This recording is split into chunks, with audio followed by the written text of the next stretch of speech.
Hello all, welcome back to my channel. ഇന്ന് ഞാൻ കാഞ്ഞിരപ്പള്ളി പോയിട്ട് തിരിച്ചു വന്നപ്പോഴത്തേക്കും കുറച്ച് ചെറുനാരങ്ങ വാങ്ങിക്കൊണ്ട് വന്നു. ഇപ്പോൾ പൊതുവേ എല്ലായിടത്തും ഇതിന് വിലക്കുറവാണല്ലോ. 3 കിലോ 100 രൂപ എന്നുള്ള കണക്കിൽ ആയിരുന്നു ഇന്ന് കാഞ്ഞിരപ്പള്ളിയിൽ ഇത് വിറ്റിരുന്നത്.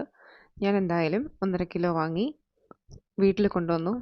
നല്ല ഭംഗിയായിട്ട് അതൊന്ന് വാഷ് ചെയ്തെടുത്തു. ഞാൻ മുൻപ് സൂചിപ്പിച്ചിട്ടുള്ളതുപോലെ എനിക്കിങ്ങനെ മെനക്കെട്ട പരിപാടികളൊക്കെ ഇഷ്ടമാണ് കേട്ടോ. ഇത്തവണ ഞാൻ ഒരു വെറൈറ്റിക്ക്, എനിക്ക് വെറൈറ്റി അപ്പച്ചെമ്പിലിട്ട് ആവി കയറ്റിയാണിത് പ്രിപ്പയർ ചെയ്യാനായിട്ട് തീരുമാനിച്ചേക്കുന്നത്. സാധാരണ ഞാൻ ചെയ്യാറുള്ളത് നല്ലെണ്ണയ്ക്കകത്തേക്ക് ഇതെല്ലാം കൂടി ഇട്ടിട്ട് ഇതിൻ്റെ കയ്പ്പ് കളഞ്ഞെടുത്തിട്ടാണ് ഞാൻ പ്രിപ്പയർ ചെയ്യാറുള്ളത്. ഇത്തവണ ഒരു വെറൈറ്റി ആയിക്കോട്ടെ എന്ന് വിചാരിച്ചു. കഴിക്കോ ഇല്ലയെന്നൊന്നും ഒരു ഐഡിയ ഇല്ലായിരുന്നു.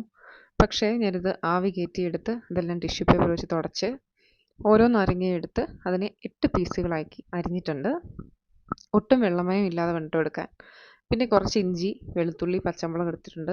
പിന്നെ അതിലേക്ക് കുറച്ച് നാരങ്ങയിലേക്ക് കുറച്ച് ഉപ്പും പിന്നെ കുറച്ച് പഞ്ചസാരയും 2 സ്പൂൺ പഞ്ചസാരയും കൂടെ ചേർത്ത് ഒരു മണിക്കൂർ ഇളക്കിയിട്ട് മാറ്റി വെച്ചു. അത് കഴിഞ്ഞ് അല്പസമയം കഴിഞ്ഞ് ഒരു അലുമിനിയം ചട്ടി അടുപ്പത്തേക്ക് വെച്ച് അതിലേക്ക് നന്നായിട്ട് നല്ലെണ്ണ എല്ലാം ഒഴിച്ച് നന്നായിട്ട് ചൂടായി വന്നപ്പോഴത്തേക്കും അതിലേക്ക് കടുകിട്ടു, പിന്നെ കുറച്ച് ഉലുവ ഇട്ടു, പിന്നെ കറിവേപ്പില ഇട്ടു. അത് കഴിഞ്ഞ് ഇഞ്ചിയും വെളുത്തുള്ളിയും കൂടി ഇട്ട് നന്നായിട്ടൊന്ന് മൂപ്പിച്ചു. ഇത് മൂത്ത് വന്ന് അതിൻ്റെ കളറൊക്കെ ചെറിയ രീതിയിലൊന്ന് മാറിക്കഴിയുമ്പോഴത്തേക്കുമാണ് ഇനി അടുത്ത ചേരുവകളൊക്കെ നമ്മൾ ഇടേണ്ടതായിട്ടുള്ളൂ.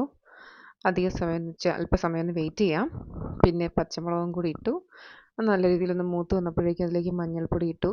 പിന്നെ നമ്മളിട്ടത് കാശ്മീരി മുളക് പൊടിയാണ്. പിന്നെ ഇട്ടത് അച്ചാർ പൊടിയും കൂടി ഇട്ടു.